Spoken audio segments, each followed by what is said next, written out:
ළමයි එන්න අපි දැන් කතා කරන්න යන්නේ 6 වෙනි ප්‍රශ්නය. භාණ්ඩයක් යන කුමක්ද?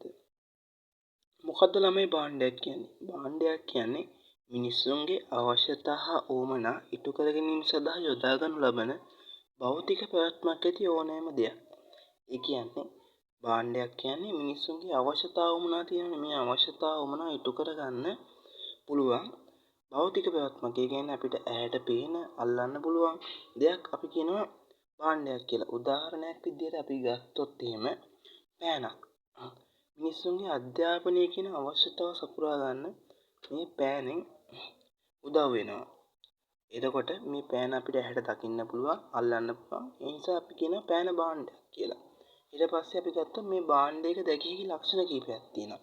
පළවෙනි එක තමයි ගබඩා කළ හැකි වීම. ඒ කියන්නේ අපිට භාණ්ඩයක් ගබඩාවක දාලා ස්ටොක් එකක තියාගන්න පුළුවන්. ඒ කියන්නේ උදාහරණයක් විදිහට ගත්තොත් හාල් අපිට ගබඩා කරන්න පුළුවන්. හාල් කියන්නේ භාණ්ඩයක්. ඊට පස්සේ අපි ගත්තොත් මේ භාණ්ඩ සමජාතීයයි. සමජාතීය කියන්නේ එක වගේ.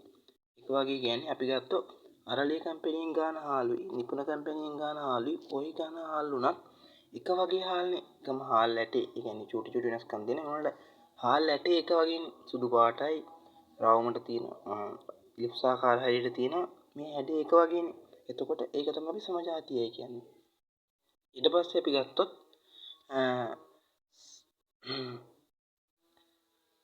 සපේන පුද්ගලයාගෙන් වෙන් කරන්න පුළුවන් භාණ්ඩ. ඒ කියන්නේ භාණ්ඩයක් හදපු කම්පැනියෙන් අයින් කරලා අපිට අරන් එන්න පුළුවන්. ඒ කියන්නේ මොකක්ද කියන්නේ?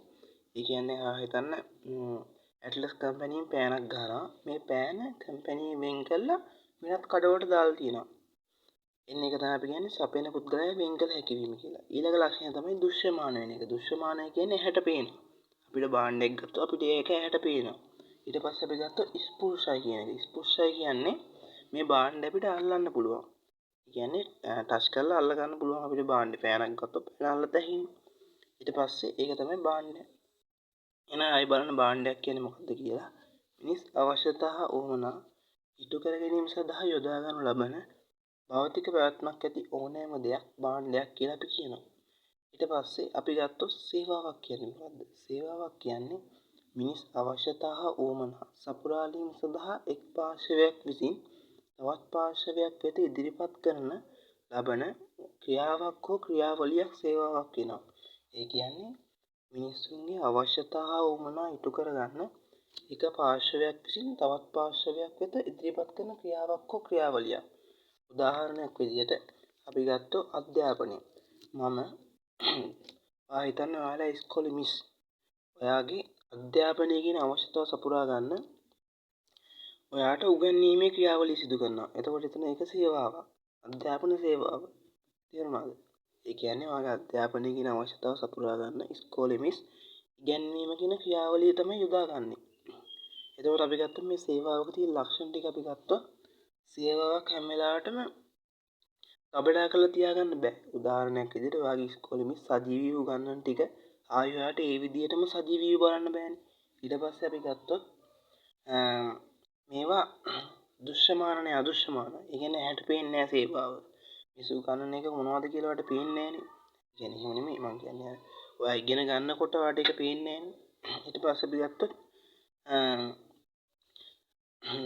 අස්පෘශ්‍ය කියන්නේ සේවාව කවදා අල්ල බලන්න බෑ අපිට. ඊට පස්සේ අපි ගත්තොත් සේවාව අපි ගත්තොත් සපේන පුද්ගලයා වෙන් කරන්න බෑ. ඉස්කෝලේ මිස්කින් උගන්වන එක වෙන් කරන්න බෑනේ. කියන්නේ ඔයාට ඉස්කෝලේ මිස් අයින් කරලා දාලා තනියෙන් උගන්වන එක ගෙදර අරන් යන්න බෑනේ. ඊට පස්සේ අපි ගත්තොත්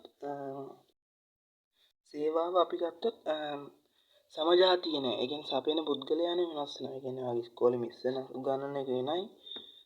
ටියුෂන් පන්ති ගුරුවරයා උගන්වන එක වෙනයි. ඒ ආකාරයට ඒ කියන්නේ එක එක්කෙනා උගන්වන විදිය වෙනස්නේ. එන්න එක තමයි කියන්නේ සමජාතීය නෑ කියලා. ඊට පස්සේ බලන්න ළමයි 8 වෙනි ප්‍රශ්නේ භාණ්ඩයක හා සේවාවක ලක්ෂණ සසඳන්න.